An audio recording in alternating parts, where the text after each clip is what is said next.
Vallahi buna bax. Yoxdur da Azərbaycanda belə bir şey yoxdur ki. Bax belə bir şeyləri getsin versin. Leşi lüşü 20 manata, 25 manata vermək olar.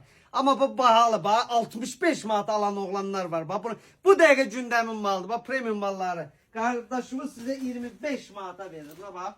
Buna bax, bu orijinallar da Allah'a hamd olsun. İndi onu mən and içirəm belə. İstəyirəm ki, həqiqətən o səmimiyyətimi başa düşəsiniz də. Yəni buna bax, 25 manata bunu Azərbaycanda heç kəs verə bilməz də. Yəni bax, qaqanızda bax bu modellər var. Buna bax. Valla bahalı modellərdir. Allah haqqı. Alırsınız bunu 25'ə. Amma bilin ki, çox bahalı mal alırsınız da. Yəni 60 manatlıq, 80 manatlıq malı alıb geyinirsiniz. Yəni bax bunu bilirəm ki, indi alıb eksiyi deyə inanmarsınız, amma mən ürəkdən deyirəm ki, bu səmimiyyətimə inanın da.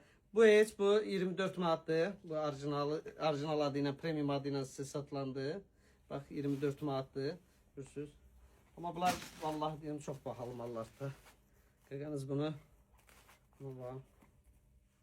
Durun gəlin ekspres ucuzluğa xidmətinizdəyim.